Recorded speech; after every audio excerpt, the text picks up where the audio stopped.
And welcome, everyone. I am Gary Gatso, the voice of the FIS, and you're watching coverage of Round 9, or the penultimate round, as a Peter Vine likes to say, of Season 6 of the Formula Indy Series, coming to you from Interlagos, where the championship is going to be just as hot as the weather today. As you see, it's a 140-degree track temp out there.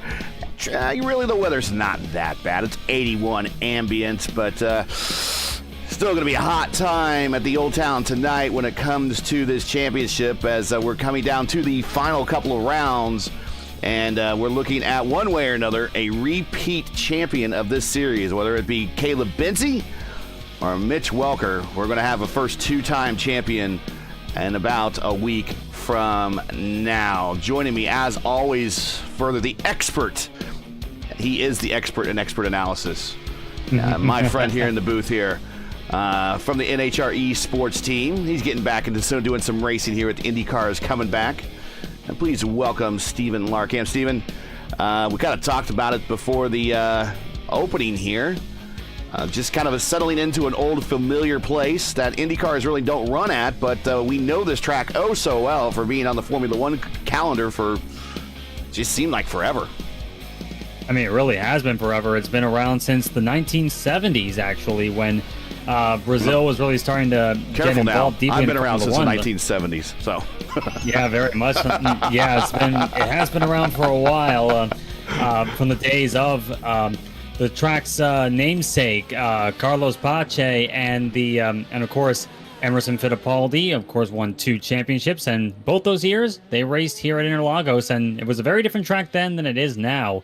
But what we found before we got on the show is that there are quite a few ties to IndyCar history, especially with regard to track records here.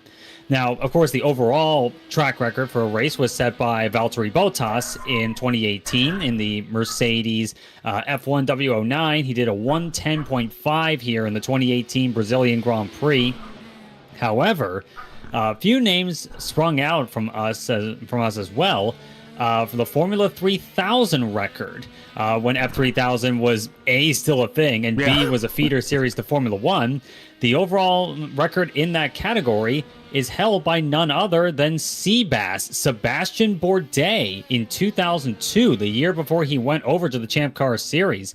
Another name that also sprung up to me, the Formula BMW Series record in 2000 was set in 2008 by none other than 2016 Indy 500 winner Alexander Rossi. This was when he was on the path to Formula One and actually raced a few Grand Prix in F1, but found a much more stable place in IndyCar since then. And one I actually didn't mention, of course, the circuit we run on now at 4.31 kilometers. This version has been in use since 1999. There's slight differences between it and the version that came before it, which was used from 96 to 98.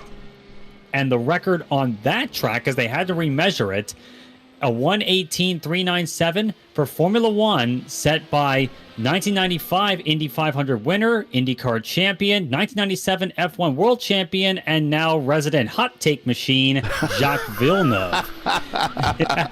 Also, Canadian cue ball, but speaking of 118, Rockler's right there, the 844 with about 350 here left to play. Yeah, Seabass, 4-time defending back-to-back series, kart series champion. He still is going to go down in IndyCar history as an IndyCar champion, despite the split and everything, but 4-time IndyCar champion.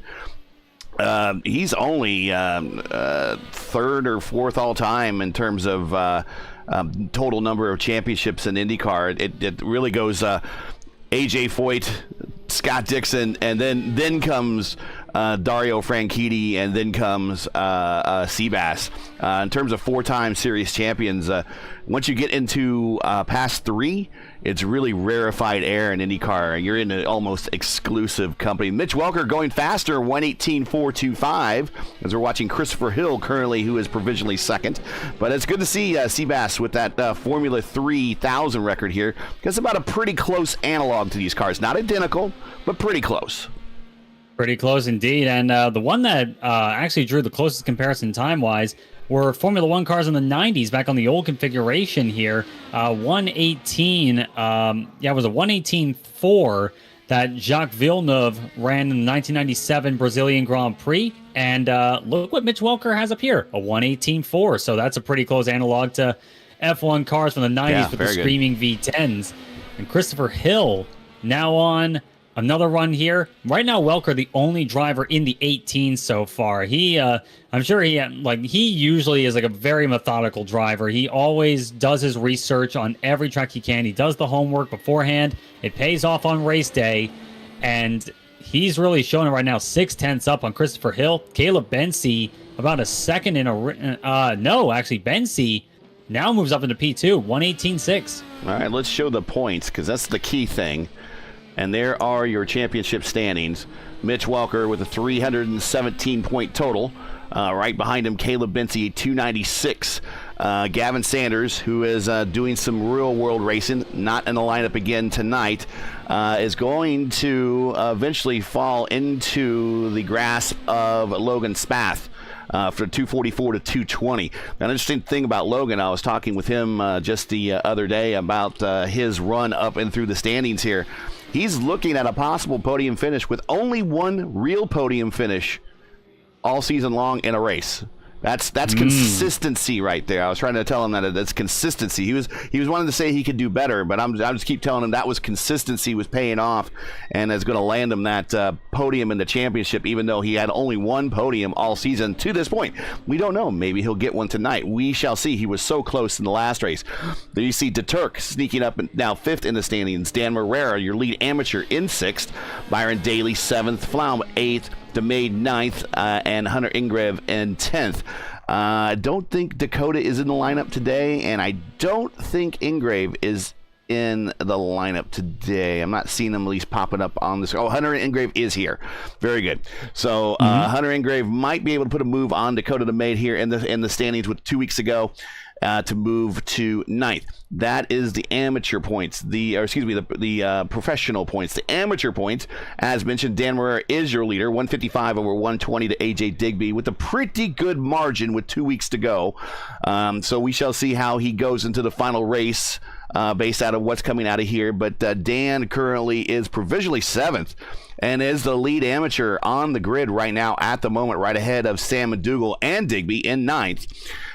So Kyle Allen, Schlosser, Oak, Herman, McDougall, Claiborne, Goyette, and Rival. There is your top 10. The points for the teams, here they are, is Stowe Maroon, DLC, Project 2, Deathbound, Legacy, PBR Motorsports, Vision 1, Gold, 40 Racewear, and Eclipse, rounding out the remainder of the top 10.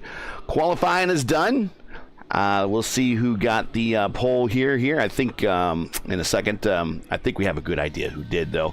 But we do. While we're doing the warm-up, let's get that in. Tonight's starting lineup as done by our good pal here, Stephen Larkamp. Mitch Welker once again with a clinic on that qualifying run, 118.4. He's going to be on pole alongside his championship rival, Caleb Bensi, about 2/10 off. Let's see what Bensi can do in the race, of course. Christopher Hill, Mr. Consistency here, is going to be rolling off 3rd, a 119 even in the 101.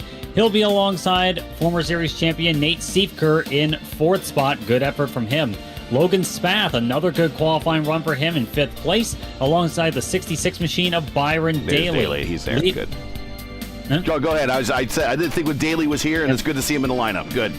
Byron Daly is here tonight, and he's really showing it pretty well.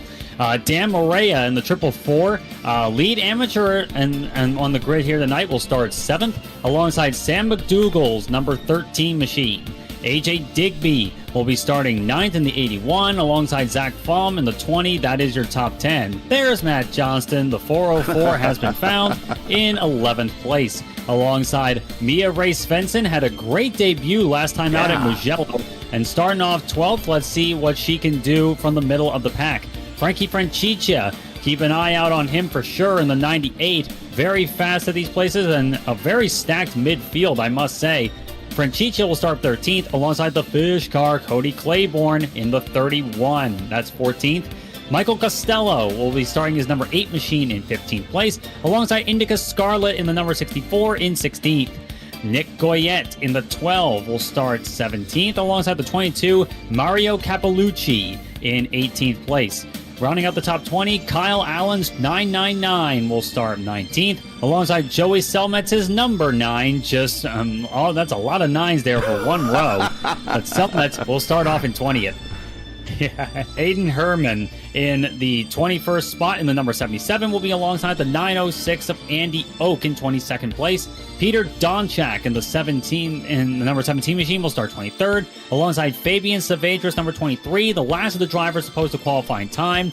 And the final 4 on the grid, Hunter Engraves 49 and Dan Miglin will be 25th and 26th. And in final row, Gavin Baird's number 667 and Kevin Bonomi's number 75, 27th and 28th. 28 cars taking the grid here in Brazil. And as you mentioned before, Gary, it's going to be a hot day out there track-wise. It's 138 degrees track temp. This is definitely a toasty day between the lakes. It is. And good news coming out of the last race. And I told the admins they should really give props to the starting lineup, or everybody that was in the lineup for last week. No penalties at all.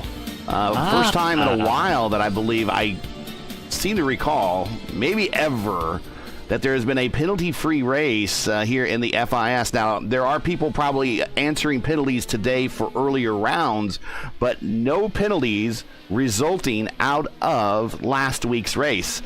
So take under consideration that they're racing IndyCars, which are big and wieldy, a narrow track, which is new to the surface, and of course always the very hairy standing start that we go through.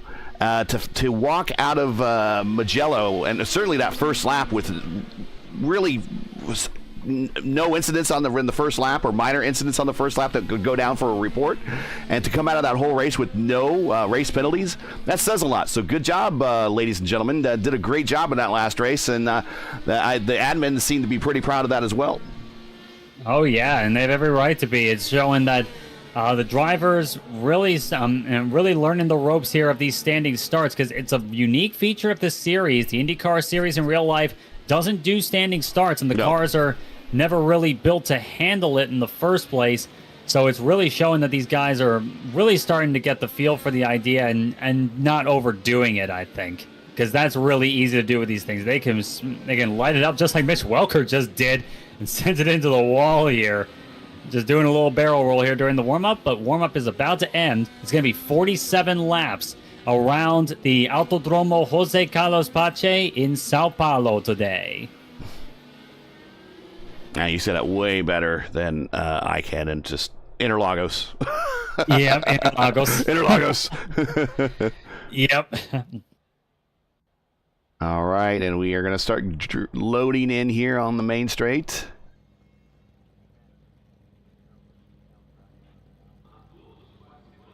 Everyone's starting to line up on this brief uphill run going into turn number 1. The Senna S's. It's a downhill run from there, and this is usually a very tricky spot. It's one of the best places to make an overtaking move, and people can get very aggressive here on the start.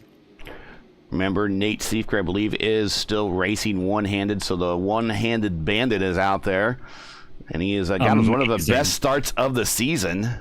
In 4th place with, if you call that right with one hand, that is impressive. Very well done for Nate Siefker. Both Welker and Bensi lined up on the grid as we're waiting for everyone to get ready. Reb's coming up. We're getting ready for it. And we are underway in Brazil. Looks like a good start from Welker. And a very good one indeed. Gets away very cleanly ahead of Caleb Bensi. And now he's under pressure from Christopher Hill as they head into turn 1. 3 wide action behind him. But everybody looking good so far. Oh, one car getting forced off here. I believe that was Indica Scarlet getting forced off on the exit of turn number 2. As they head through Curva del Sol down the Reta Oposta. And Welker clear away. Bensi getting away right now from Christopher Hill, who's under pressure right now from both Siefker and is that trying to see who that was, but Byron Daly, an early loser.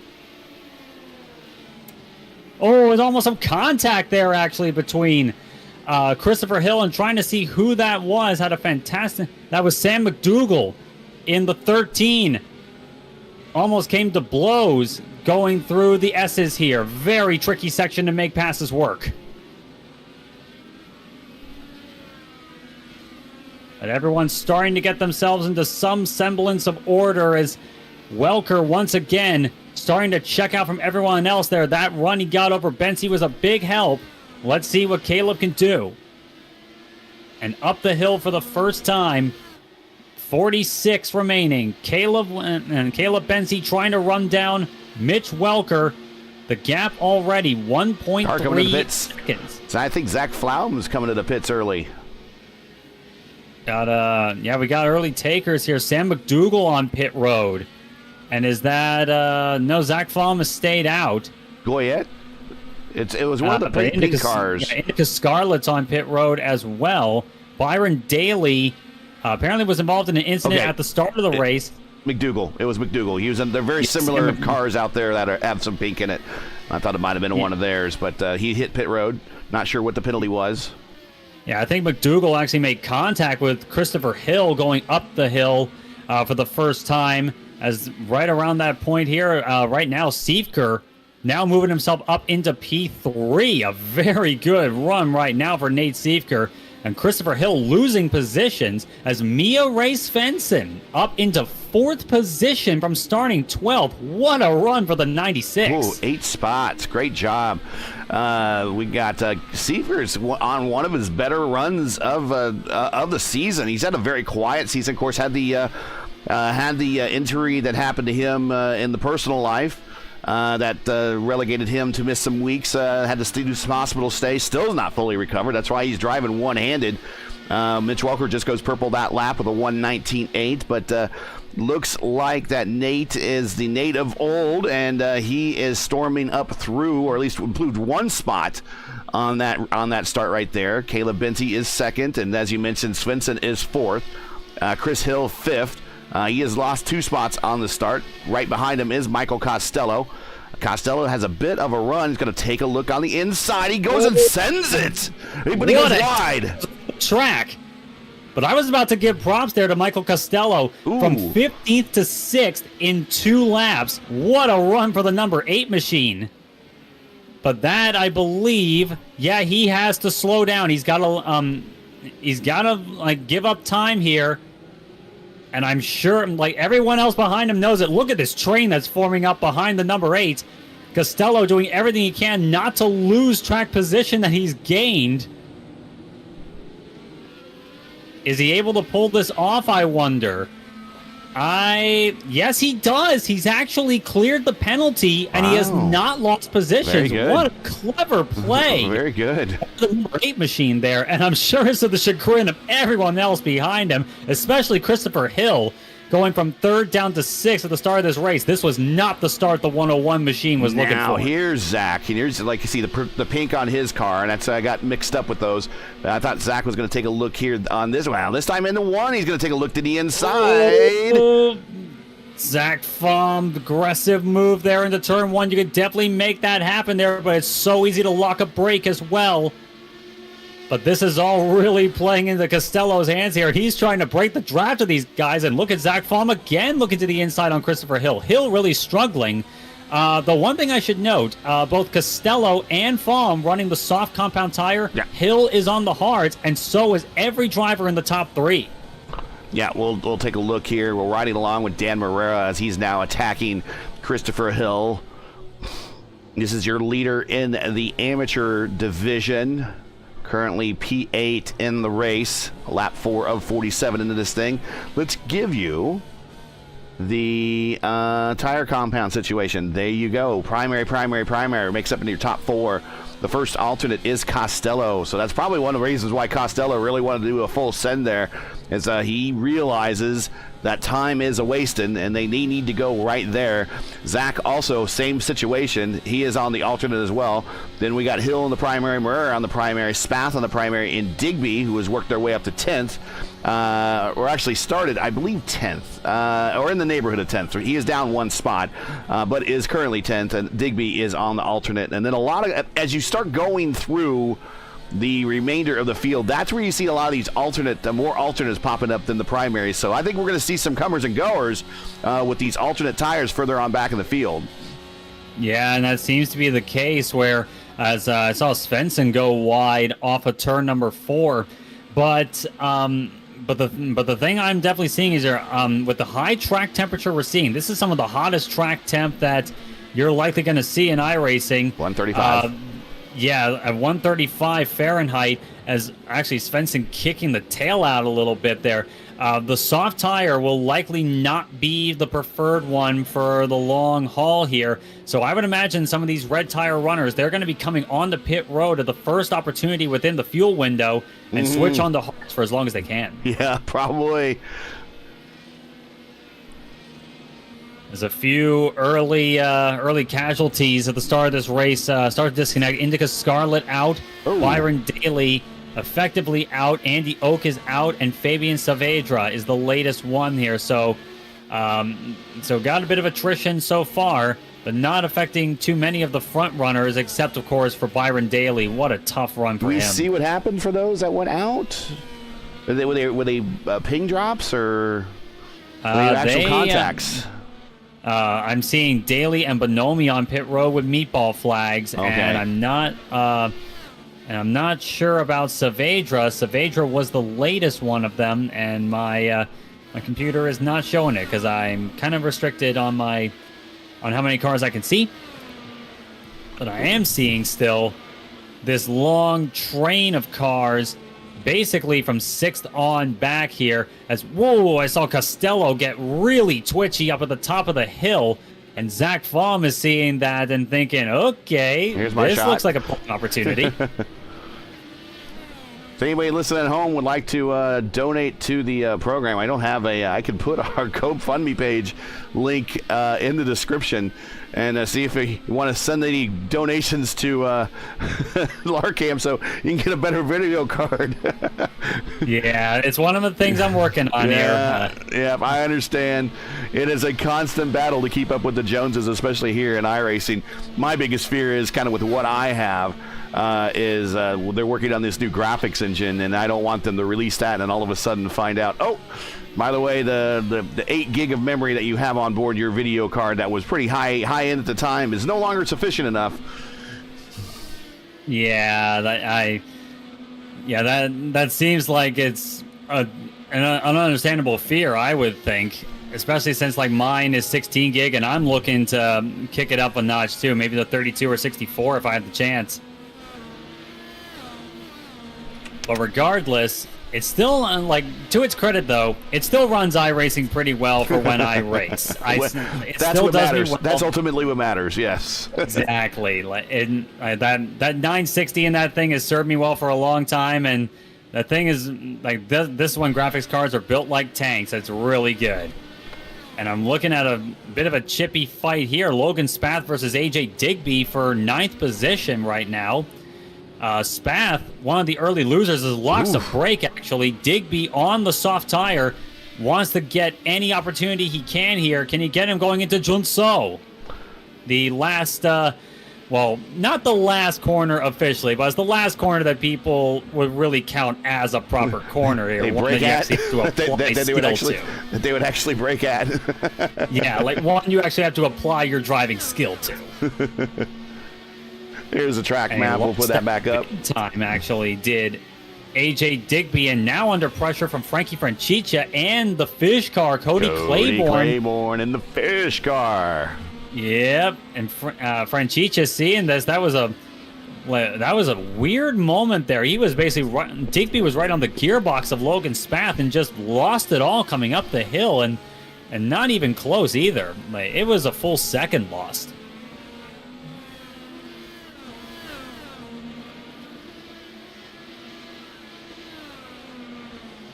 But as the field starting to get into order here, as right now, Michael Costello, meanwhile, has moved up into 4th place, making hay on those red tires around Mia Ray Svensson, who's coming under pressure from another red tire runner in Zach Pham. Svensson on the blacks, I should note.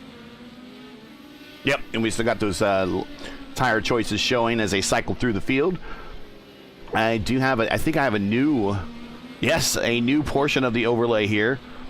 Position changes. Costello up 10, Svensson up 8, Flaum up 4, Hill down 4, Spath down 4. Other big gainers and losers. Slomet's up 6, Baird up 6. We had McDougal down 9, but they had to go through pit road. That's the biggest reason for that. Yeah, sure definitely. That's definitely a big consideration. Ingrave up 9.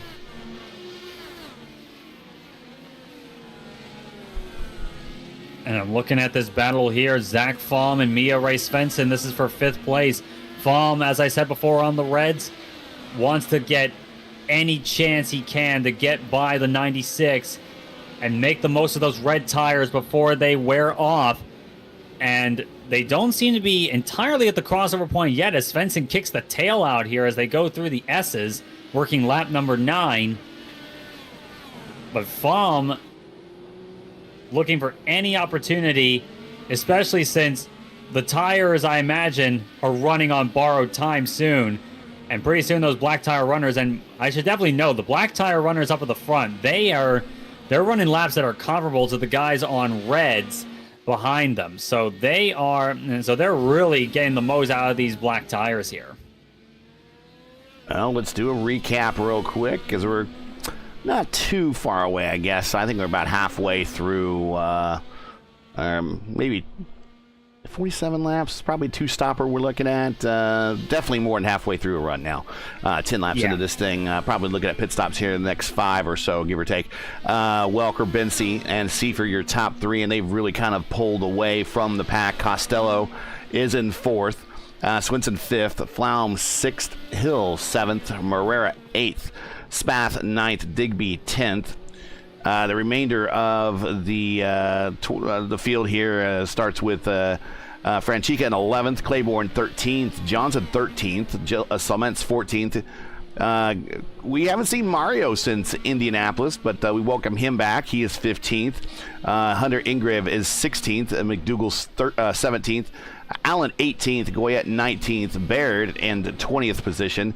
Back into the 20s, we have Hayden Herman 21st, Don Check 22nd, and Dan Miglin 23rd.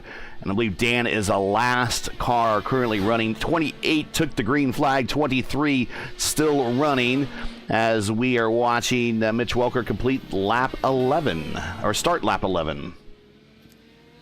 And Welker up to 5.5 seconds over Caleb Bensi this time around. Last time around, 120.5 to Bensi's 121.2 and Siefker's 121.7. So Welker really has found something extra right now and running on the same tire as everyone else behind.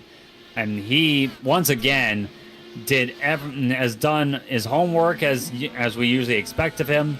And he is pulling away right now, showing a really, really good effort right now.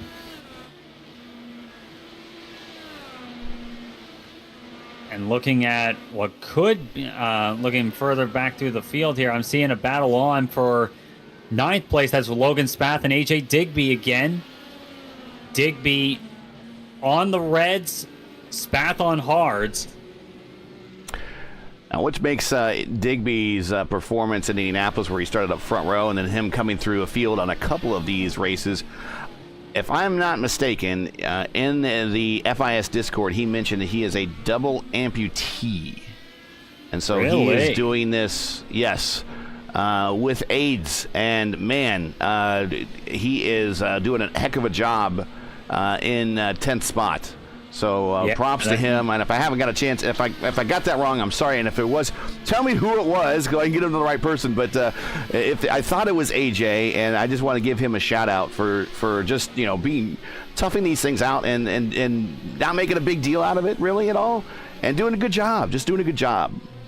Yeah, and if they are correct, it really gives more credit to his performances before, because Digby, I should say, Digby has been reasonably solid in a lot of cases. There's been a bit of ups and downs, obviously, but Digby has been one of those figures that can definitely show their stuff towards the front of the field when the opportunity presents.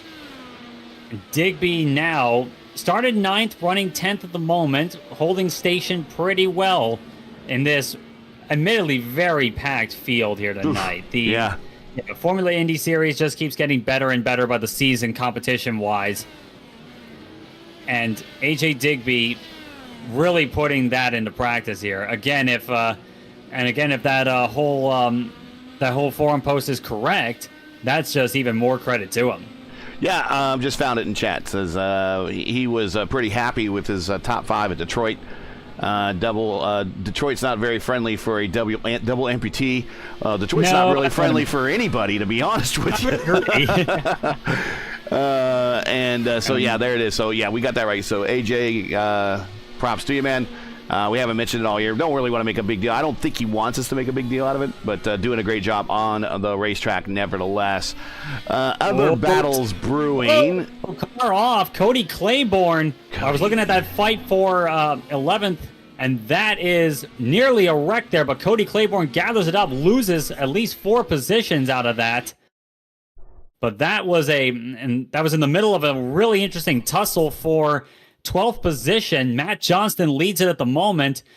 Meanwhile, behind Sam McDougal, and he wasn't sure where that car was going to the inside and kind of made an evasive maneuver himself. And luckily, there's a lot of runoff area there where he was able to slow the car down.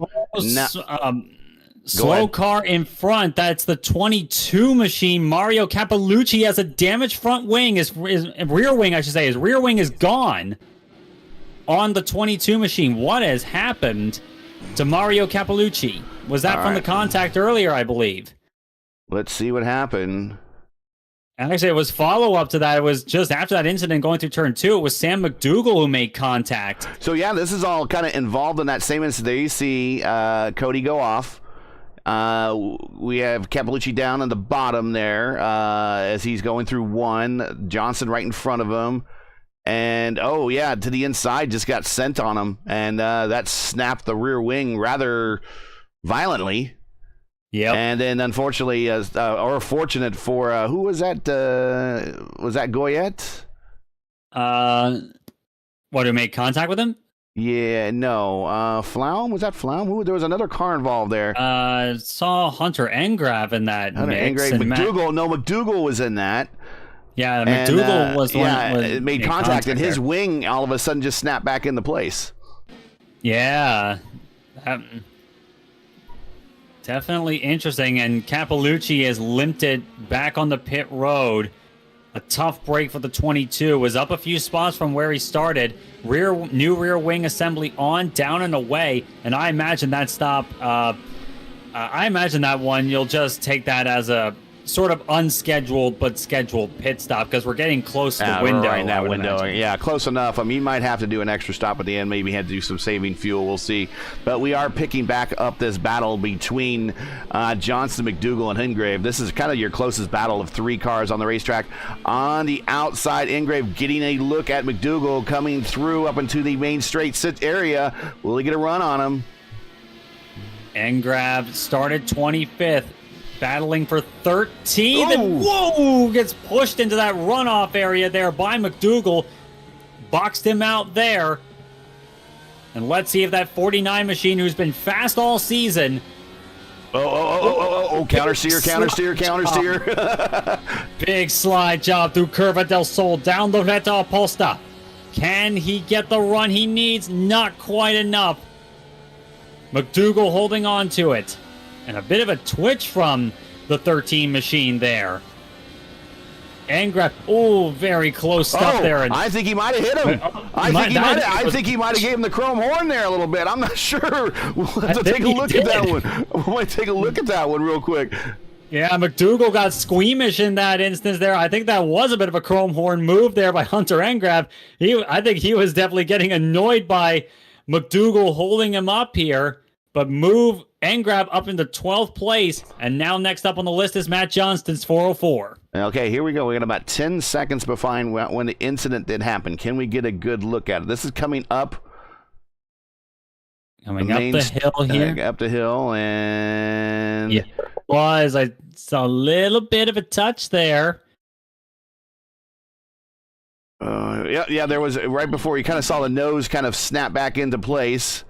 Yeah, a little bit of a touch there, and I'm well over 145 miles an hour. That is like that little touch can cause a lot of trouble. Little touchy going on here in the Brazilian countryside, but yeah, McDougal on pit road. Well, you can't blame that one on Rio.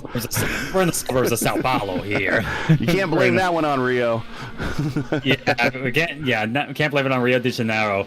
In fact, kind of have an idea. Like, you know how last time when we were at Mugello, I asked the podium finishers what their favorite Italian dessert would be. This one I have an idea of. Of course, Interlagos, definitely the obvious track to bring forward into the iRacing world. And it's been here for years. It's a fan favorite. And I'm wondering what these guys would think a second Brazilian circuit would be, what they think their second Brazilian circuit would be. Oh, for another race? Just in general, for iRacing to bring it onto the surface. Oh, I want to see the trapezoid. Yeah, the old... the original Roval. The original what was deemed the Roval. Yeah. Yep. And, I guess kind of the problem there, and I guess one problem is the Autodromo Ayrton Senna. The problem is there's at least 3 racetracks named the Autodromo Ayrton Senna.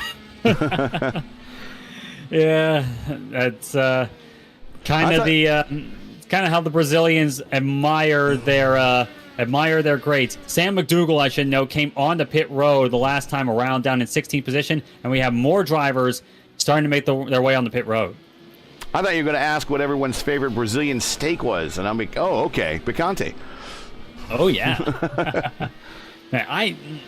Man, I haven't been to a Brazilian steakhouse in years. I need to go back. I really do. Cause if I go into one and I think, let's see, Mitch, no, not coming to pit road. It's always tough to tell when someone's coming to pit road with the way they use that front straight to kind of dip down into the pit road entry area. Kind of fools you. But if I have to go to Fogo de Chao, the thing is, I don't want to say if I have to, because I'd love to. It's just you'd have to wheel me out of there. Yep, and I know there's a Fogo de Chao in my native Philadelphia, and there's another Brazilian steakhouse too. There's at least 3 of them that I've seen.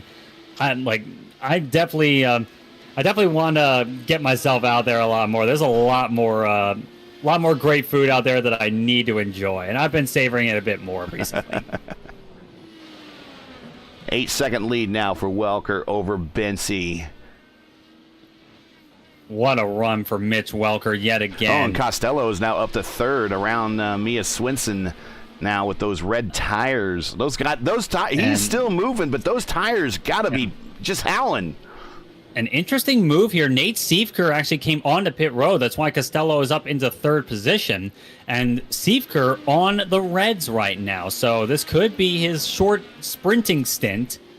Just maximize your time on the reds. Yeah. And then at the end here, switch to blacks for the rest of the going here. Because he's on his outlap. Yeah, because from what I can definitely gather, looking at the squeamishness of a lot of the cars here, this track temp is playing out the way I thought it was. It is getting cooler, I will note. It's down to 131 Fahrenheit. Yeah, 131. Still pretty toasty, but it's definitely getting better from a tire standpoint here. So it's going to be interesting to see how that temperature plays into everyone's hands here. And I'm sure that those that have crew chiefs will see that the track temp is going down. Well, the big battle right now in the top 5 is this battle for 3rd between Costello and Svensson. They are the closest battle at the time, and Mia is just searching for a spot now. Those tires that she's on are in a much better position lifetime-wise, than currently what Costello is running on. Both are 18 laps into their stint, so they're going long on this first stint. Mia looks like she is just a little bit faster than Costello, but Costello seems to have her covered on the let's call it the lower portion of the course, down in the valley there. And then as they head back up on the straight, she's going to close the gap. Let's see how she does this time and see if she can get into the draft this time of Costello a little bit more aggressively. Maybe smash the button, although she smashed it 4 times already and by far has used it the most out of anybody in the top 5. Let's see if she can get a run on Costello. Here we go. Good and run the up there button. through Junso. On the button right now is Costello here she doing the comes. same. Oh, yeah. He's not. Svensson looking to the outside now into turn number 1. And Costello boxes her out there, covering that inside line for turn 2. Good defense there from Michael Costello. Yeah, real good defense. This is bringing Christopher Hill into the fray. Look at Svensson onto the grass, to the extra turf. Round the outside, can she make this work here? Costello's got the preferred line for the corner. And Hill is looking at all this thinking, yes, keep doing this, keep fighting there, bring me into this. And then you see the out of the rear there from Swenson. You can't really see it with the road course element, but there he is sticking a nose in. There is Christopher Hill. Oh, Hill looking at all this action here, thinking, when can I make a move? But this is a very difficult spot to do it, going through the S's, through the duckbill, down the hill. Up to the final corner. Well, final braking zone, I should say. Svensson. Will she hit the button again? Hill behind. Let's see what he's got for it. He is not on the button. Svensson is not. Costello coming onto pit road. First one to blink. Hill now looking to the inside on Svensson into turn number 1. Not quite enough this time. Svensson running wide, though. Some fantastic battle back here, though. Wow, these guys are really giving it everything they got. Now moving up into also the picture, Dan Morera now up to 5th.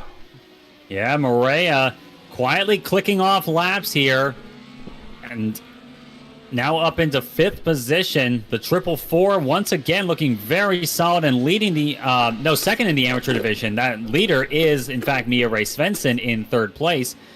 But Morera, kind of a quiet race for him thus far, but in a lot of cases, that's what you need. As Svensson ran wide there, and Hill locks a brake trying to avoid running into the back of her. That might throw him back into Dano here. And Welker on pit road. After 22 laps coming in, same is true with Caleb Bensi. This may be the limit of what they were going for here on their fuel. Morera, I believe, also signaling that he's going to be coming into the lane this time. Svensson signaling she's coming in. Yes, she does. Christopher Hill stays out, though. Everyone getting it down nice and clean, down to 50 miles an hour from the fastest part of the course. At least here you got a lot of room to work with. As Welker down and away. Caleb Bensi as well. And Bensi switches to the red tire, and so does Mitchell.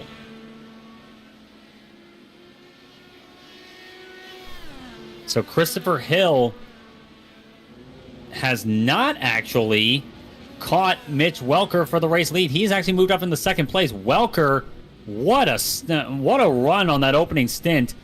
So fast that he's still in the lead of this race from everything I've been able to see here. Yeah, that's kind of what I see as well.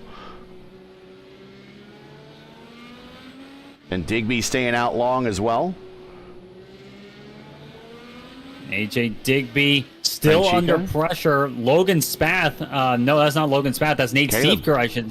Yeah, Caleb. Seifert now is behind him. Caleb just got around him. There's Seifert. Yeah, Seifert's a little bit behind him, but Caleb gets around him. So Digby down the 4th. I would imagine Digby's probably coming to pit road this time, possibly watching that car dance. I think it needs a new set of shoes. So it probably will be bringing that car in. We'll see. Maybe I might be wrong. Could have been back there saving. I don't see it dipping down now. No, going to go one more. Christopher Hill also going one more. Also Hill going one staying more out out. there is Johnston and Franchica. Yeah, we got a few really long runners here, and they are just stretching out the fuel as long as they can, trying to. Again, my thought here is that it's one less lap on the Reds here, but it's going to be a fresh run on Reds here. They're going to be pushing them as hard as they can. They're going to be saying, screw the tires. If they can get me to the front, so be it. It's Peter Donchak coming off of pit road in this familiar green car. Donchak, last car on the lead lap at the moment. Kind of been a quiet but rough night right now for Donchak. Up one spot so far, but a few drivers. But I think that may well change with drivers swapping around positions here. But see if Donchak is fine and starting to come to grips with the circuit a bit more here, because last lap actually was a big struggle lap. It was a 26.6 versus his usual laps in the 23s. Something didn't go quite right for the 17 there.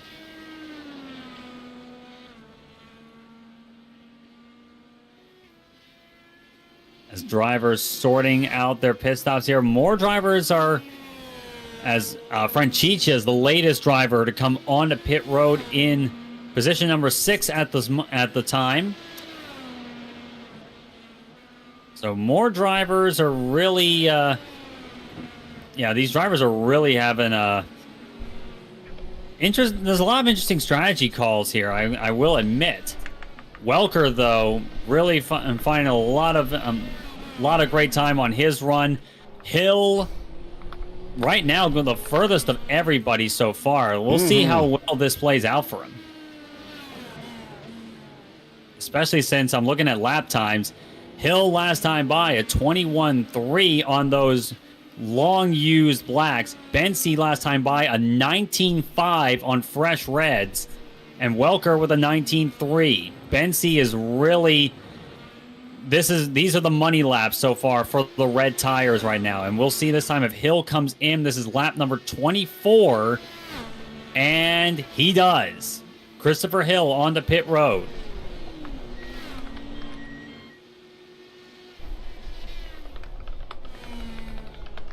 And having a look behind, more drivers coming in. AJ Digby, another one of the longtime runners, coming in from 4th place. And amazingly, Digby did that run on reds. Yeah. I should point that out. He did that on reds. Indeed. Oh, wow. Yeah. To see what the tire wear numbers were on those tires off that car just now, I think it would be amazing to see. Especially if, fun fact for you, there was one time where I got a meatball flag and it popped up in the middle of my race seemingly for no reason. I didn't hit anything. I didn't do anything. This was at Texas in the Fixed Series. Actually, no, this wasn't me. This one, I'm thinking of spotting for a friend. A friend of mine wore out the right front tire down to 0 and got a meatball flag for it in a regular stint at Texas Motor Speedway. And I saw it, I'm like, what the heck? And then it turns out, oh yeah, that's a down tire. And amazingly, Digby, for 24 laps here at Interlagos with 130 plus weather all throughout, and not getting that meatball flag, well done to him, I gotta say. And now fighting out with, trying to see behind, that's Hunter Engrav. And Engrav makes quick work of him around the outside on those fresh reds. The 49 machine on the move. Sorry for the herky-jerky of some of the graphics and on the overlay. I saw an issue occurring and I wanted to take a screenshot, and there's really not a real good way to take a screenshot without interrupting the stream just for a second. And I need to send it off to the dev to get them to take a look at that. But all's good now. As you see, we're back working here. We are now 26 of 47, so we are just past the halfway point, really, of this of the next to last round of the championship. And it looks like we are going to go right now. If everything finishes where we are, nothing changes, we are going to go to Road America, a track that's very hard to have an alternate strategy at. You really just need to work at people just on sheer pace. There's a little bit of wiggle room at Road America, but not an awful lot. We're going to go to Road America, still seeing a run for the championship, but Welker is just going to expand the lead just a little bit more. But we still have a half a race to go. A lot can happen as Welker now has a 12-second lead over Bensi and is looking to put one of the Stowe boys down a lap there, and Hayden Herman, who's currently running in 20th. I'm looking now at the battle for 4th place. That's Mia Ray Svensson and Zach Fromm. Svensson on the reds, looking around the outside into turn number 1. Can she hold it? Too far. Not quite enough. Maybe to swap over now. Oh, nope. Just couldn't get the back. Moves. Just couldn't get into the throttle soon enough. Not quite enough just yet. Trying to use the toe down the Reta Posta into the Vestido del Lago. Now she needs to watch out. She only has 3 presses of the button left. Yeah, she's been very aggressive on the push to pass button all night, and with Logan Spath starting to get into the picture here. Yeah, Logan's recovered very well. Yeah, that's gonna be something that is gonna be a big balancing act here, unless she blows through all 3 of the remaining ones in this battle here, trying to get some clean air here. And to her credit, her car has been very fast all night. Oh yeah, but it's gonna be that balance here. Do you be aggressive now, or do you be aggressive at the end here when the main lap that really matters comes a knocking? And Mad Mike, are you on the box for her? You got to be pretty happy. You got 2 of your cars up there in the top 5.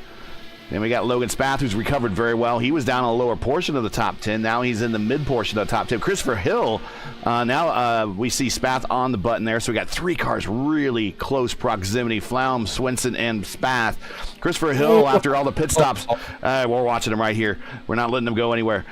Christopher Hill has fallen down to 7th. Dan Morera is down to 8th. Hunter Ingrave up to 9th. Ingrave up 16 spots. Svensson to the inside and is clear going into the turn. Nice job. That's the move, but here comes Fromm trying to take it back to her. He's going to have the outside here for this uphill right-hander. Oh, sends it around the outside. That was a beautiful move there by Zach Fromm, but not quite enough. Mia Ray Svensson back up into 4th position, and now look at Logan Spath trying to take advantage. And look who's starting to creep in the picture as well.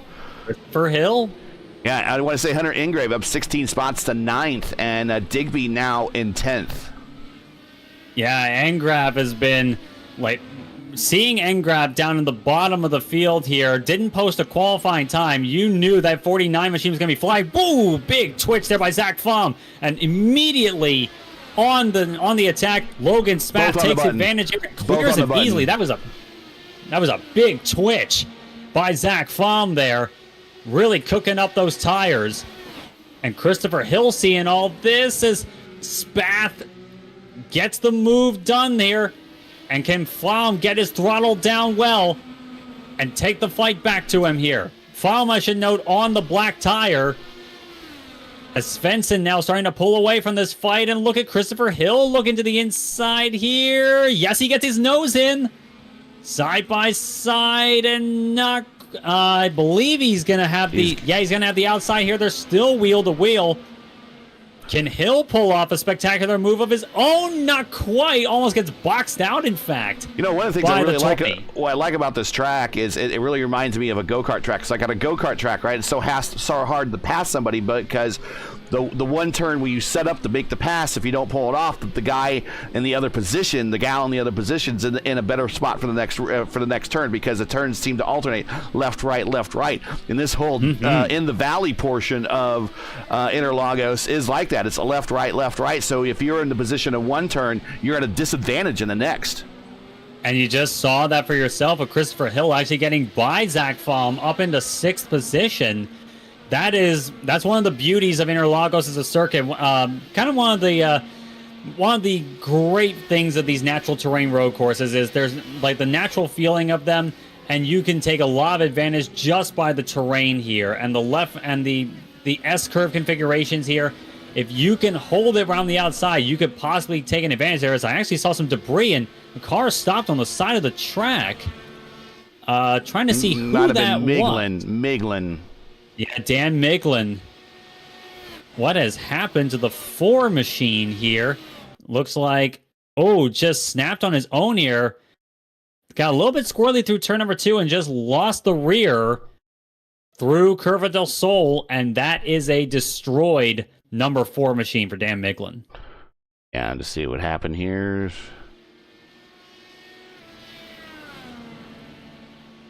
Not sure exactly, but we saw a lot of parts.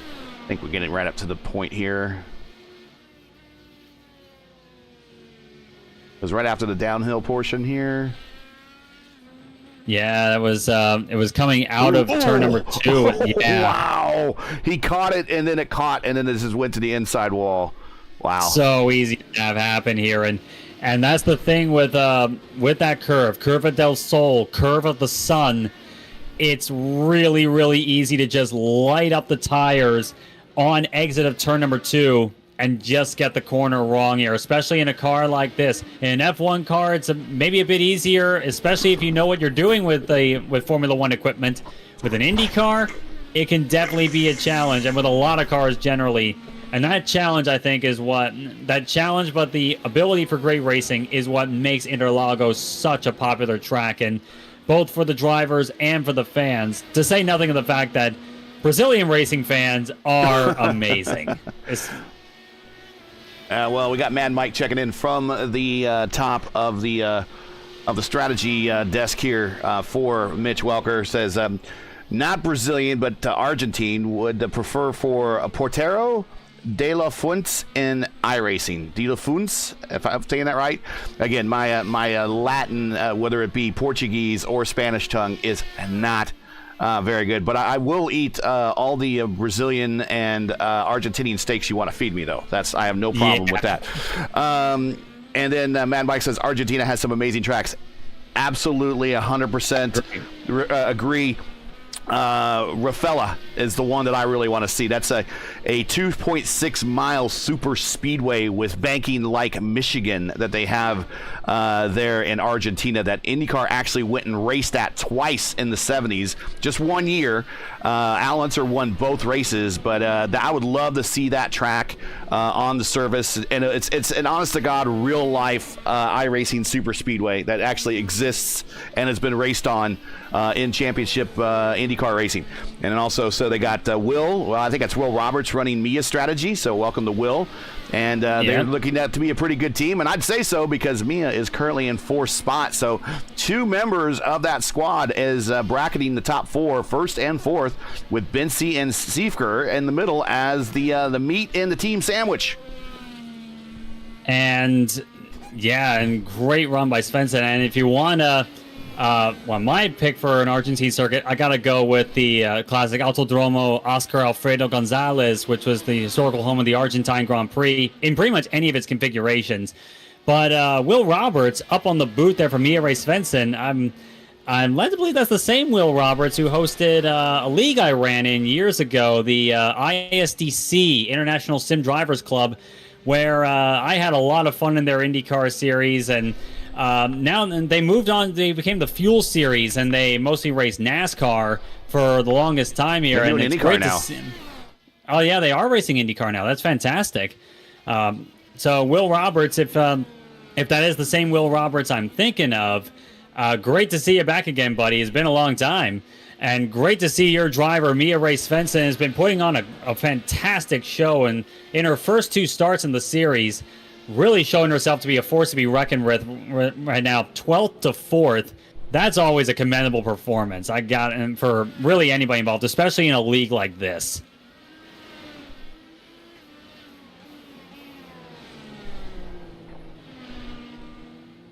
But Svensson, I will note, like all 3 of these drivers in this battle for 4th, Svensson, Spath, and Hill, all of them running on the soft compound tire. There's going to be a big battle from 4th on to about 8th here in a minute. And one thing to definitely keep in mind here, I think I missed this point here, but it needs to be said. Drivers like Christopher Hill, they went very long to 24 laps. That's enough to do it on one stop. Interesting. Very interesting. Yeah, like 2 24-lap runs, that's 48 laps. That is more than enough. That is math. And Hill, meanwhile, here he comes looking to the inside of Logan Spath into the Senna S. Not quite enough on entry. Can he set himself up on exit, though? Spath way up on that curb there. Very hard curve to deal with. But the thing is, with Hill, he's got to run those reds all the way to the end. And I have the reds. Exactly. I have the tire graphic up just so everyone could see it all the way through the field. Alternates already through the top 6. Primary is Flaum, who is in 7th, as well as Morera has a primary, Digby in the primary, Ingrave on the alternate. But that's your tire strategy. We'll get the ticker back going here in a second. Give you an idea of position change. There it is, that 16-spot position change from Ingrave back in 9th. Very impressive for him. We're watching this battle develop still here, or still continue, as now also involves Zach Flaum. Dan Morera is also in that. He's right behind. Involved is Hayden Herman. He is in 20th spot, but he is in the middle of this battle. There he is. But Dan, the leader in the amateur points division, is keeping an eye on these guys in front of him and could capitalize big if they get a little too chippy with racing. But Mia is starting to pull away from these two as they continue the race. But Logan and Christopher in direct contact coming down the main straight. Oh, and there goes Logan Spath on the pit road. There goes Zach Flaum on the pit road. Zach on the outside coming to the... Whoa. Very close stuff there. Neither of them got a penalty, I will note. That was close quarter stuff there for and Nate Zach Seifert was on pit road, too. Really Nate Seifert was on pit road. There he's coming off. Yeah, Seifert now coming out of the pits. Definitely settled on a 2-stop strat here and running reds. And frankly, I don't blame him with around 12 laps to go this time around. I don't blame him at all for putting on the sprint tire essentially here. So yeah, and Welker also coming in. I also want to say Will in the Fuel Series for his IndyCar series coming up. We tried to find an opening somewhere on RaceVerse to get them in there for to cover their races. Because we're kind of like the almost the unofficial home of IndyCar and iRacing a little bit. We have a lot of IndyCar leagues, and we just didn't have a single opening. And we tried, we really did try, and unfortunately they're going with somebody else, which I hope does well for them. But we agreed that in the future, if there ever was an opening on the old RaceVerse schedule, that we would get Fuel in here. But looking forward to watching some of their races. They got here comes Swenson coming to pit road, I believe. Yeah, keeping down there on the bottom for her stop, but they are going to run a Cup and a IndyCar schedule simultaneously, and I think we were able to do one but not the other, and they are really looking for someone to do both, and at the end of the day, really, it was going to be a hard job to really pull off for us. Well, speaking of pulling it off, Nate Seifert just did that against Hunter Engrab. This is for 6th position on the circuit at the moment. Seifert on fresh reds up against Hunter Engrab. And move Seifert, who's put in a fantastic performance. If he is indeed driving with only one hand, he ain't showing it. He's now running right up onto the gearbox. Now the next one in line. Trying to see. Oh, yeah, Ingrave a little loose there on entry or an exit of 4. And Ingrave is also 14 laps on his current stint with those red tires, whereas Nate Seifert, first lap with his stint on red tires. So he might as well just be, has super sticky red shoes on right now. Yeah, and they both get past Hayden Herman's number 77. Nearly got in the way of that incident, moved out of the way smartly. Bensi is in. 1 lap extra compared to Welker. And Welker knows it, and he's on the button. Yeah, like this, like no doubt about it. These are the money laps right now. I'm telling you, it really, really helps. And I don't know if Welker knew that he was going to be pitting this time, but I'm sure having him. Caleb is going really slow down. Did he run out of fuel? Did he? He did. He did. Indeed. He did run out of fuel. Coasting down pit road. Unbelievable. But Bensi fills up the tank here and gets it back going. Very close call there for the number 1 crew. That's going to be costly. That might open up second spot to somebody else. It could, and the obvious one to keep an eye out for is Nate Siepker. Siepker's already around him. Actually has gotten around him. And Siepker did just come in, as we mentioned, so that is a big jump right now for the number 2 crew, moving up into, right now, 3rd position with Christopher Hill in 2nd place. Mitch Welker, Hill, though, I believe, trying to go all the way. Welker 118.8, knowing that this is his shot to kind of put the kill shot on the entire field. And he's looking probably coming to pit road here very soon. That's why he's using the push to pass, probably on light tanks. He is he's 2 laps into his current stint, so he just stopped. So he's doing the Red Bull laps right now. 10 to go. Yep. 1:18.8 last time by for Mitch Welker, his fastest lap of the race. 27 seconds over Hill, though, in 2nd spot. Hill needs to try to survive this next 10 laps. He's on 13-lap-old tires, but he has himself about a 3-second differential back to Siepker. I think Siepker is going to have time to catch him. Now, well, if he can catch him, can he pass him? Indeed. That's going to be the big question mark here. Hill, though, looking at lap times, Hill about 1.2 seconds off from Siepker. This is going to be a hard fight to be sure, but one of the drivers I can definitely trust in this situation to put up a great fight here. That's going to be Christopher Hill, no doubt. But the big loser right now, as far as the top 5 is concerned in that tussle, is Caleb Benzie. Yeah. That was a rough moment. They were just coasting on the pit road, losing a lot of time. That is going to be a little on the painful side for him, certainly in this championship. Zach Flaum now, great run for Zach. He is up to 5th, and he is now 3 laps into I believe his last stint here. So he is good to go to the end. Mia Swinson, and a whole host of a bee's nest right now between herself, Spath, and Digby. She's trying to run away while Spath and Digby are slugging it out. Spath around Digby.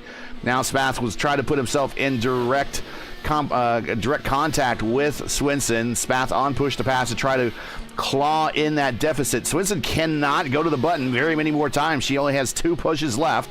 The push to pass situation for the top 10, and this is the point in the race where everyone wants to know who's at what, is Welker at 5, Hill at 9. I don't think Hill can really push them go on those very much because he's on a tight economy run. He's on a one-stopper, so I don't see him using any until maybe if he has anything saved for the last lap, maybe we see him use it on the last lap. Siepker with 5, Benzie with 6, Flaum with 4. Svensson, we're watching right here, she has 2. Spath with 5. Digby, who's also on the one-stop strategy, he can't really afford to go to the button. He's only used it once. Again, same situation as Christopher Hill. We might see later in the race. He's got 9 left. Moreira's got 7. And Johnston, who's been very quietly in the 404, working his way back up into the top 10, is in 10th here. He has 2 pushes of the button left. That's your top 10. If anything changes there, we'll keep you updated as Digby is sliding all through the circuit where he is on the infield downhill portion in the valley. And the track temp really coming down. It's down to 112 with this cloud cover we've got here. So it is cooling off here, but these guys have, this is less so the tire and less so the heat, more so the drivers just pushing hard at the end of this race. That we're seeing a lot of drivers get slipping and sliding here at Interlagos. Here is Moreira working his track. What's that? Spath went way wide in turn 1, off the track in turn 2. Gathers it up, though, trying to fight with Svensson for 6th position. There's a battle between Moreira and Digby. This is now for 8th. And this is also a direct battle in the Amateur Championship. Yes, it is. Digby and Moreira, the front runners in the amateur points. Second in that race, by the way, with Mia Ray Svensson leading that one at the moment in 6th position. This is for 8th and 9th. Digby, I should note, again, on an economy run, too. Dan Moreira, not having a look here, probably not as much. No, he's on 4 laps out of the pits after 4 laps, so he should be able to go to the distance here. He's on semi-fresh red tires at this point. Yep. Yeah, Moreira, these are the moment, and this is the run he's got to make here, especially for the amateur points, as Hunter Engrav, I should note, actually has retired from the race. Oh, what happened? What has happened to the 12 machine? Actually lost it coming off of pit road on lap 37. Just looped it around there. Not as much grip in the tires, and sends the rear into the wall hard. That is day over for the 49 crew. And what a shame there. I've said that before about him. He gets his car in a position to do well, but then the mistakes occur, and unfortunately it costs him a good finish. He was able to capitalize in an earlier race this season, and was, I believe it was, I can't remember, it might have been Long Beach or... I can't really remember, but I remember how happy he was that and we were thrilled to see him get to that finish, and we thought, well, maybe this is kind of where the tide turns for Hunter, but kind of the Hunter of old reappears here, unfortunately. But, we got Road America, which is a very friendly track to a lot of these drivers coming up next week, so maybe he can recover pretty well. But watching this battle continue between the two amateur points leaders, Digby in the black car is currently P2 in the amateur championship. Morera P1 in the amateur championship. And this is not only a battle for that lead of that championship, but it's also a battle for a spot in the top 10 for 8th position. So that's why we're watching them right now. It's a championship implications. Morera has a pretty big enough of a lead in the championship that if he were to lose a position in a race to Digby, it would only eat into that championship just minorly going into Road America. But he doesn't want to really give up that spot. I mean, he doesn't really want to give up that lead at all to any circumstance. He's going to move to the inside, coming down the straight into the corner. Is he going to do it? And I think Digby just kind of lets him on by. Digby, knowing that those tires are pretty well spent, probably could look on an overlay, or might have a spotter telling him that Morera is just... He's faster and on fresher tires. You just might want to let him go and preserve a top 10 finish here, as he has a 9-second deficit back to McDougall. So that is a pretty good cushion. Yeah, and right now Digby, Morea was really eager to get around Digby in that. Oh, sorry, Logan Spath, Mia Simpson. Yeah, that was actually the next fight I was going to mention here. He wants to claw his way back up into this battle between Logan Spath and Mia Ray Svensson for 6th position, as we're coming to 5 laps to go at Interlagos. Svensson still holding on to the spot at the moment. And here is Welker. We'll put eyes on him real quick while you continue to watch that battle. Welker now looking at the backside of Cody Claiborne in the finish car in 13th spot. He's lapped up to 14th position. Once he gets around him, there'll only be 12 cars left on the lead lap. Frankie Franchico will be then the last car on the lead lap after he gets around Cody here momentarily. Or he might just let Cody stay here. I don't know. Well, he has such a big lead. 32 seconds. I mean, this is what we really classify as a dominant win. He might be...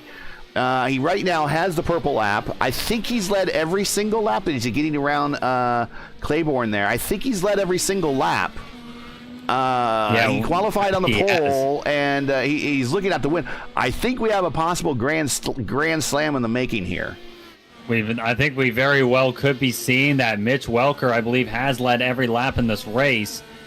And what a showing yet again. Welker, this is the kind of thing that happens with drivers who are not only really talented, but they do their work beforehand. These guys came in here with a game plan. They worked through their race runs. They worked through the tire stints to see what kind of strategy they could pull off here and what kind of pace they can get over the long run.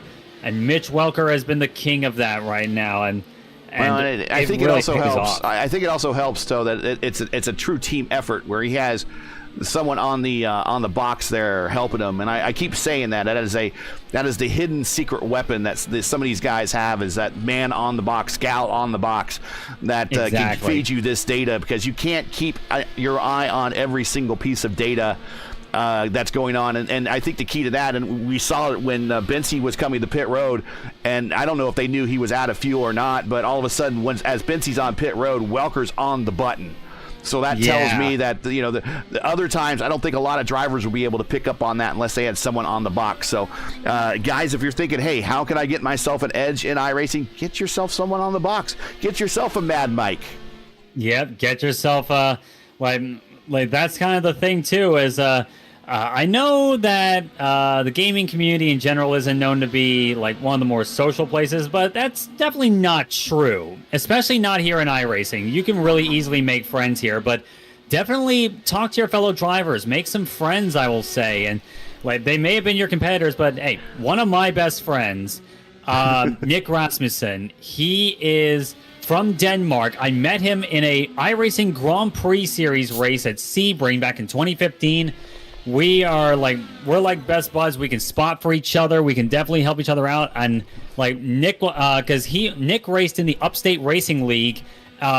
When like this is a North American based late model series, and he's racing those races at like 4 a.m. in Denmark, and we got into a championship one season. He'll tell you that he credited towards me, especially for those times when the races didn't go particularly well.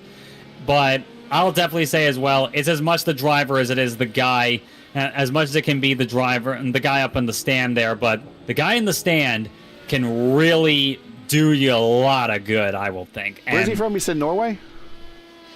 He's from Denmark. Denmark. Okay, I have a family history of Rasmussens coming from Norway.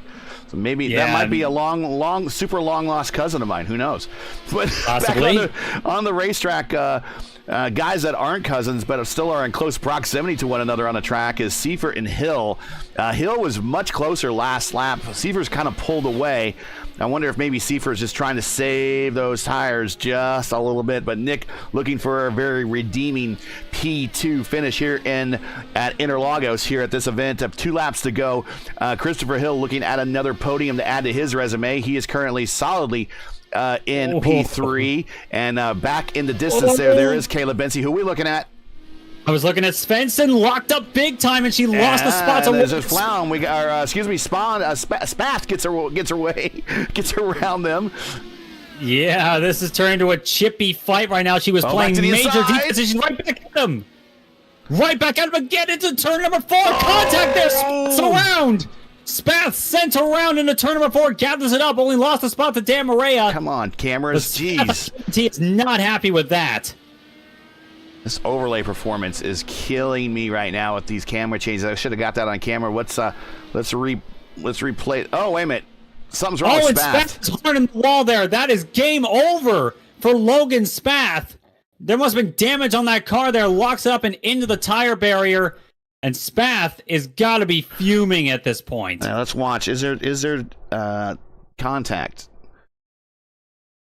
Netcode. Yeah. I think that's netcode.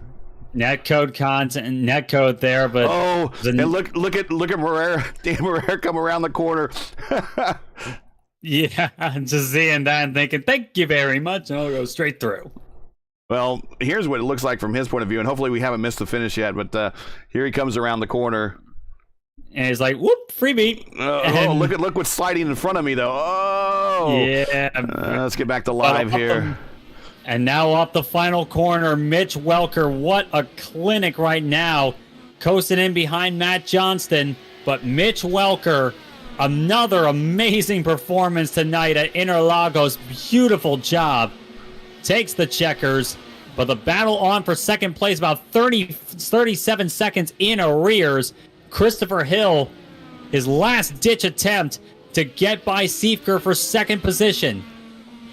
Mad Mike says he charges $1.25 an hour, and that's not $1.25. That's $125 an hour. Sarcasm, he says. Sarcasm. Yeah, I love those. I love that joke. And it should honestly be a very popular P2. Nate Seifert. Awesome job, P2 for Nate, our former series champion, and Christopher Hill coming in third. Caleb Bensi taking fourth, and meanwhile, Zach Vaughn will be fifth. Mia Ray Svensson in sixth, holds off Dan Maria, but bit of a chippy fight there to end it off for the 96 crew, but she finishes off sixth place in her second event in the series. Very well done overall there, even if that finish was a bit drew a bit of a disdain, I'll say, from Logan Spath. We'll see when that get reviewed, if it does get reviewed. Here comes Sam McDougall. They are going to come home in 9th, and that included going down pit road very, very early for that squad. And then Matt Johnson coming home 10th. So the 404 found P10.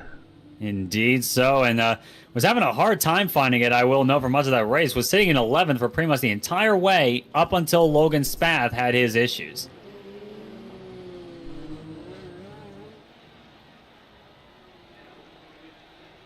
And get a good grid shot here.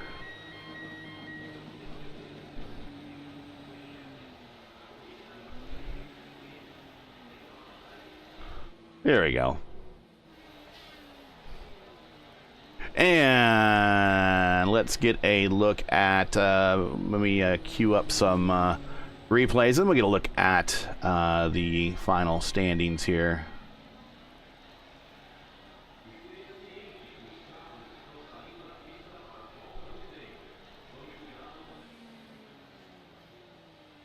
Looking at this driver log, a lot of off tracks. Yeah, common thing you tend to see here at Interlagos. Looking at it, looking at the drivers down here, even Welker wasn't immune to it. He got 3 of them over the course of that race. Bensi, though, got 0. All right, let's get this going here. Mm-hmm.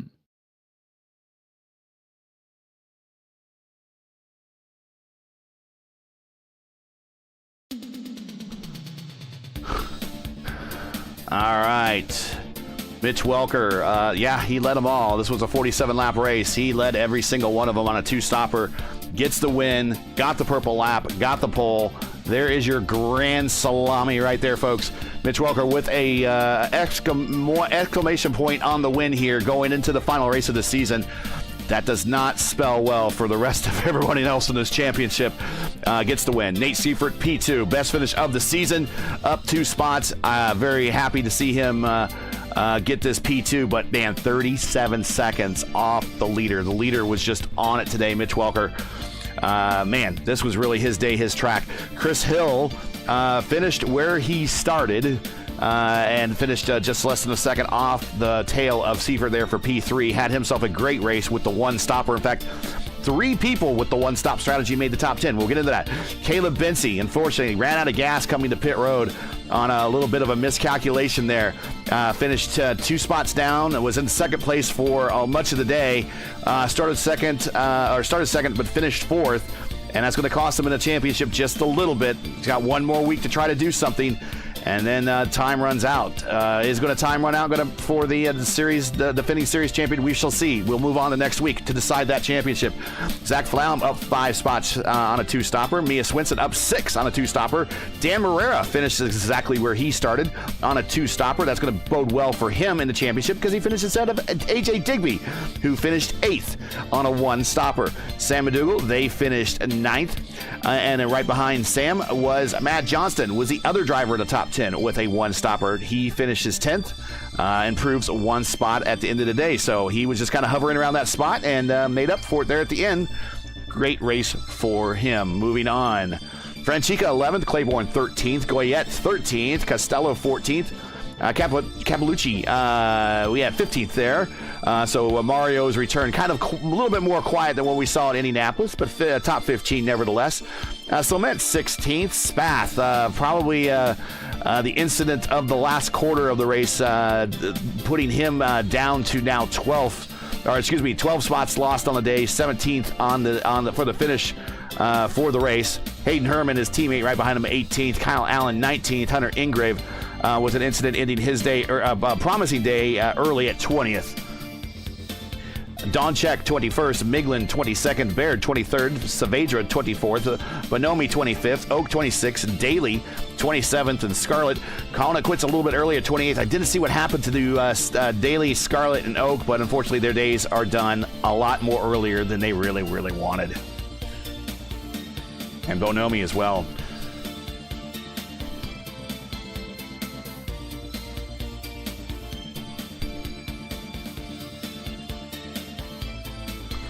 All right, let's go to the booth.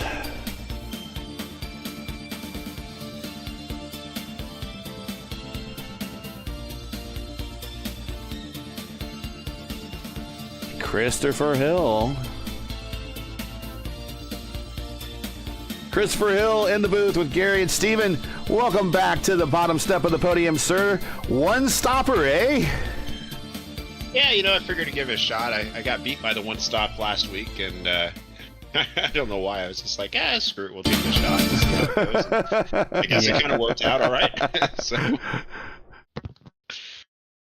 Sorry about cueing that music for everybody. All of a sudden it went really loud for some reason, but we got it queued out. So yeah, you got the one stopper. Tried to repeat from last week. Didn't work out last week. What made this week different, though? I don't know. I got lucky, I guess. I mean, I think Caleb probably would have probably still got a podium if I think he either had a speeding penalty or something. Ran out of fuel. Ran out of fuel. Okay, so yeah, it would have been one more spot back, but I don't know. I just the beginning stint, I definitely lost a lot of time with falling through the field like a brick, basically. So yeah, that didn't help too much. But I knew I had to hit a number to make it, and so it was kind of just number above everything else, and it definitely hurt a bunch there. But how much did that impact hitting the push to pass button when you needed it to defend and you couldn't use it? A lot. I mean, the thing is, like when Nate got there, I'm like, man, I kind of got the same pace as him, but I can't even go to my proper braking point. I literally crossed the line at the finish and sputtered like 2 feet after the line. So, and shut off. Like I didn't even, I ended up pulling off in turn 1 because I was out. So like, I definitely, I didn't manage it enough to have enough push to pass at the right time. And I don't know, probably, hindsight could have done a thing or two different, but really happy with the third place. I've been, been off the grid for a while and kind of getting back up to speed with the car and feel good to get a result. So 20th top 5 finish here. So I think 21st top 5, 33rd top 10 in the series history. So pretty happy on the day. I'm assuming we'll probably see you at Road America, but kind of a good resurgence to see you back up at the top again and fighting for podiums and strong finishes here in the series. So it's always good to see that. Any shout outs, friends, family, sponsors you want to say hi to before we let you go? Well, always got to mention my company, Precision Racing Instruction. Anybody's looking to get tuned up, real world, sim world, whatever. That's what I do for a living. And so just hit me up either, Discord, Instagram, Facebook, any of those places if you're interested.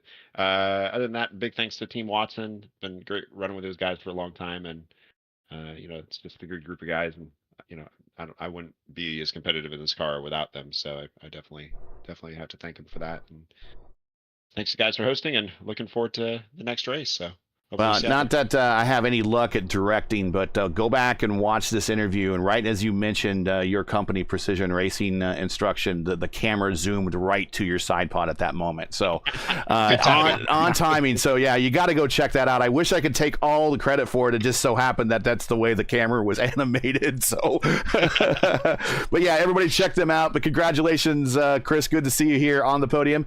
And 1 week to go. We'll catch you at Road America. Yeah, sounds good. See you later. All right, and let's bring up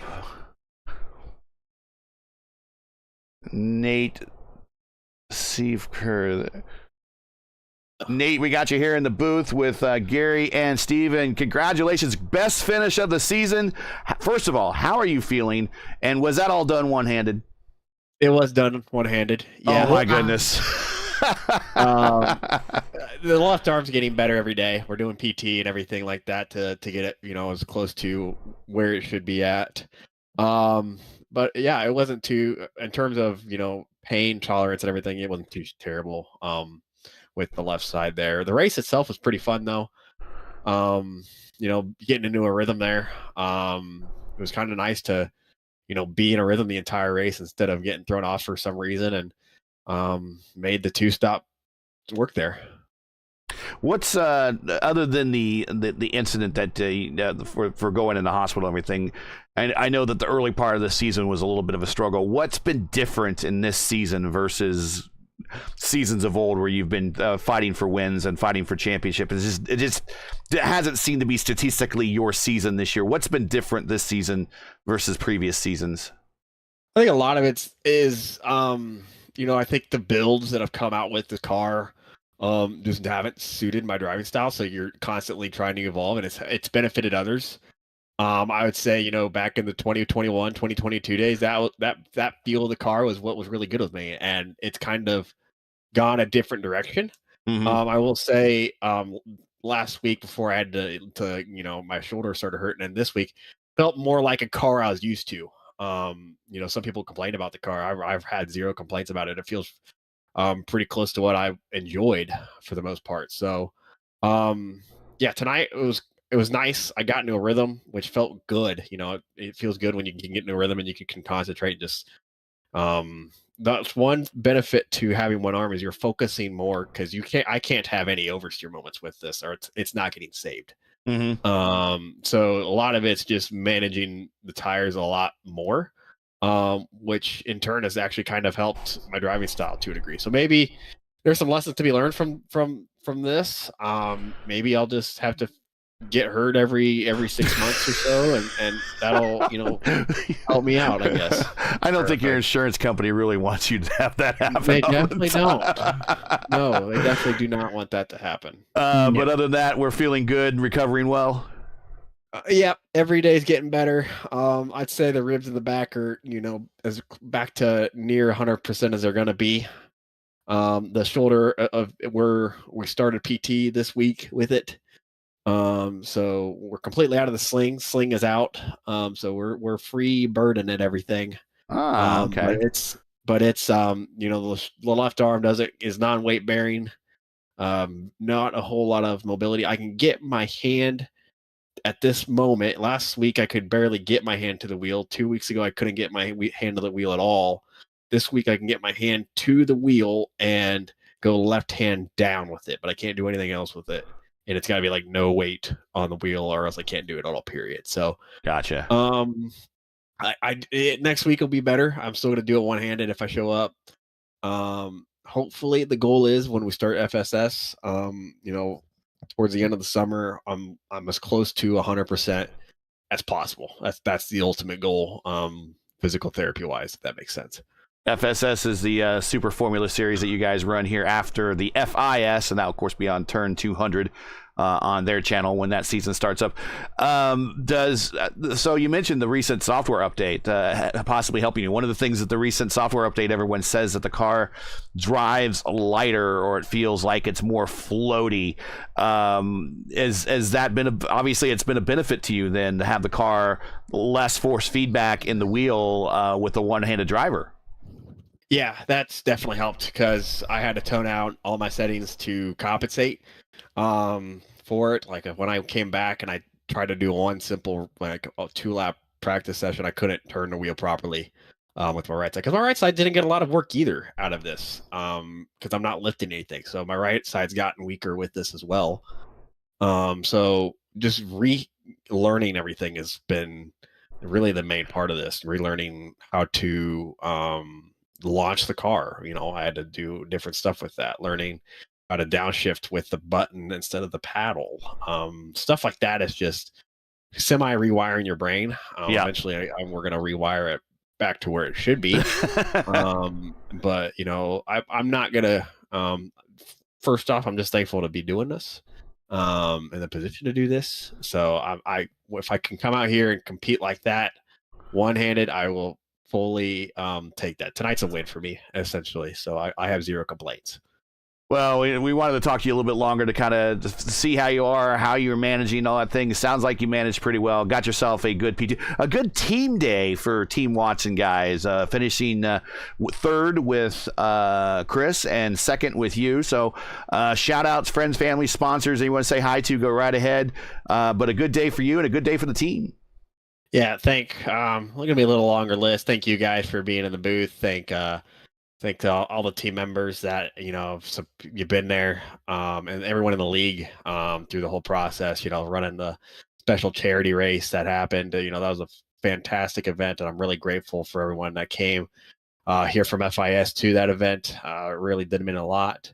Thank all the people that reached out during all this. That it was a lot of stuff. Not being able to race for 6+ weeks not being able to see people. It was pretty difficult. So thank you to everybody that's here and all the other stuff that, I'm lucky enough to participate in. So you usually don't get people that give you a shout out, but thank you to everybody who worked on me. Even though they won't watch, but I'd like to say thank you. They did a lot of work to allow me to do this. Without them, I probably wouldn't be here. Period. So it's very appreciative that they were able to make my probability a lot higher. Get my arm to a state this soon. I think it's pretty. I'm amazed at the progress I'm making with my arm, considering the state it was in 7 weeks ago. 7 weeks ago, about right now, is when all that was happening. Wow. So, I'm pretty happy. I'm pretty thankful for that. Congrats to Mitch for winning. Great team day. Good job to Chris. Well, second on the racetrack, but first in the power of healing today. So congratulations, Nate. Good talking to you. We got Road America coming up, which we know you know very well. Hope that continued improvement in the arm, and we'll see you hopefully back on the program again next week. Awesome. Thank you, guys. I appreciate it very much. Bye. And let's bring up the winner for Mitch here. Hey, Mitch, we got you here in the booth. I had to give a little extra time to Nate. Pretty impressive story with him basically coming home second and as a one-armed man, literally in the race car. But, man, what a day for you. A grand salami to get the win here as an exclamation point going into the last race of the season. I would imagine you feel pretty darn good about what happened just now and what's going to happen maybe a week from now. Yeah, flawless race from me and Mike. Yet again, really happy with how we did that. Kind of the same thing as Mugello. Reds ended up being better tire in the race than we thought, so moved to the red to the end strat. Caleb, I assume went past his fuel mark. Ran out of fuel. Yeah, we think we ran out of fuel. Ran out of fuel on pit road. Right. So, really fortunate for the little bit of points boost there. I was almost thinking I would have enough of a gap to seal up the title tonight, but I don't know. We'll see, I guess, on that one. Let's see. Let me bring up the points Somebody as we. math on that while we talk about it. Yeah, let's bring up the points, and I want to get that track map off there too. Let's bring up the points that we had coming into. So you had 317 coming into the day, and points have been updated. So you are at 350, and Caleb is at 306. So there's 44 points. So not quite. I think 50ish is what enough would be for you to walk out of here with the championship. And at 44, yeah. What is that again? I think it's 54. Because I think you're right. Plus 4 bonus points. So yeah, it seems like that really what Caleb needs to win and needs to really do is win, get all the bonus points, and you to have like the worst day of all worst days in order to pull this one off. I need 40 cars to show up and then die and finish 40th. Right. We will try to not do that. No. Well, we were telling people in the and we noticed that when Caleb was coming into the pits, whether you knew it or not that he was low on fuel or was out of fuel, that as soon as you hit pit road, you were on push the pass. You were pushing then. And we kept telling people the power of having the man on the box to kind of tell you, hey, man, your competition's hitting pit road. Go now. We don't know necessarily that happened, but how much of an advantage is it for you to have someone like Mad Mike up on the box for you, kind of taking some of these things off your mind and leaving you to focus just on driving, hitting your marks, and doing the best laps you absolutely can? Yeah, it's totally an advantage. Having a car chief or a strategist might have saved Caleb's race there, to let him know he was due in the previous lap. Things like that. Calling me in for pit, managing my pit black box for me, so I don't have to fiddle with that while I'm driving. He's keeping a spreadsheet and a calculator handy and running 2-3 different strategy options at a time, depending on how the tires end up going in the race. I would credit him at least halfway with winning me my first title in FIS, and I'll give him about the same credit to win this one. You know, we've had great success together. We run really well together. I give him the info, and he spits out what we think is going to be a good strat, and he always lets me give input, but he won't let me make a bad call. That's good. The Mad Mike app, man. That sounds like the way to go there.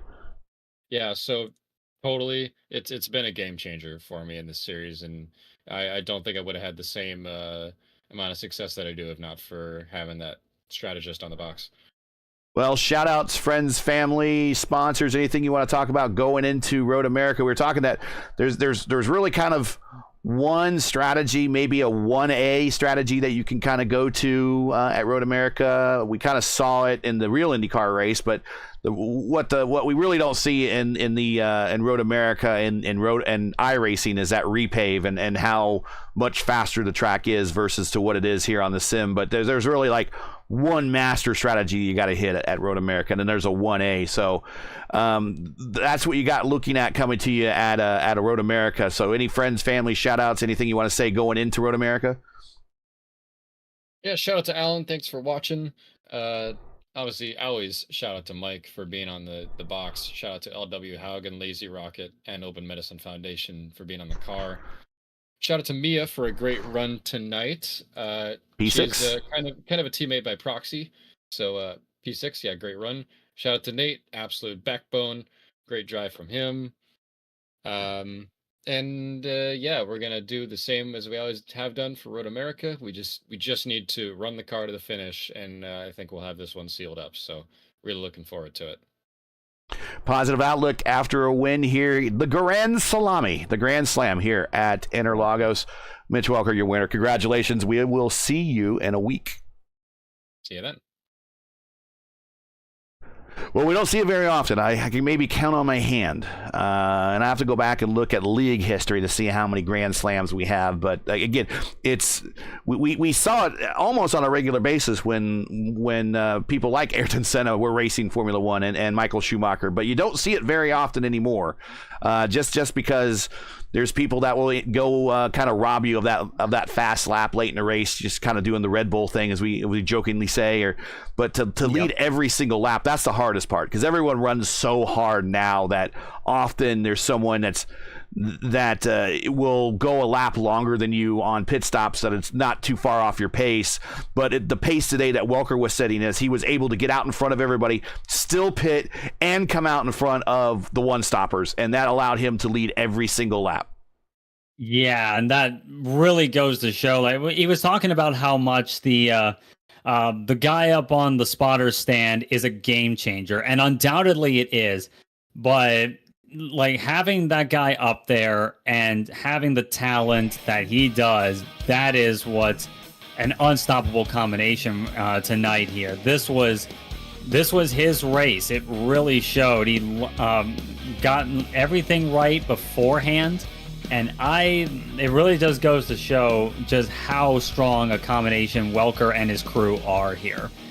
It's been a hard challenge for everyone to deal with, but I think, but it really is showing that Welker has been a deserving champion if he can indeed hold on to it going into Road America next week. A performance like this, it just really is amazing. It's an amazing capstone to an amazing season. Dan Herrera, I don't know how I made it to the end. Well, Dan, you only have one race to go, and I should mention the point standings here before we call on out of here. But Welker with the 44-point lead over Bensi. Gavin Sanders is still third with 244 points. Logan Spath with the bad day, unfortunately, there if he probably finished where he was, he probably would have finished or passed Logan maybe. But he's only 21 points behind Sanders for third. DeTurk is fifth. I don't think DeTurk was in the lineup today. Morera, though, Dan finished, improved 2 spots in the standings and is now tied DeTurk for fifth for 167 points, Dan. So you're now up to fifth. And your nearest competition is Digby, who is at 138 points. So, yeah, you don't quite have enough to clinch tonight. You're at 167 minus 138 from Digby. You have yourself a 29-point lead, but it's another one of those where you need to just kind of do well and finish ahead of Digby, and you got this going to Road America. AJ really needs a lot of things to happen in order for him to get the amateur championship. We have open availability for new champions to happen, but right now the two leaders in each division have a pretty commanding lead going into the final race of the season. So that's it for tonight. Once again, your podium: Christopher Hill, third. Nate Seifert with the drive of the day. Undoubtedly, unarguably, the drive of the day. Drive of the year, I think, in all things considered. Finishes second. And then Mitch Welker with yet another win in the series. His 1, 2, 3 out of his last 4. 1, 2, 3, 4, 5, sixth win this season for Mitch Welker. As if it was looking a little rough to start the season, Mitch is like, I'm going to put a lid on this one and try to close it out. And he has one more race to do that next week at Road America.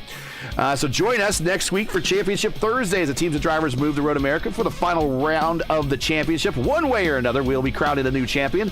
For the first time in league history, that champion will become a two-time titleist. Who will it be? It'll be Benzie. Will it be Welker? There's only one way for you to find out, and that's a tune in to see. So coverage begins around 8:50 p.m. Eastern Time. Again, that's 8:50 p.m. Eastern. And as always, you can find all the correct times and area in your area right here on our channel here at youtube.com/RaceVerse. So that's really going to do it for all of us here tonight. For Stephen Larkamp, everyone else here, I'm Gary Gazzo, the voice of the FIS, saying good night. Thanks for watching. And to all of our men and women serving in the military and as first responders, Godspeed, God bless, and come home safe.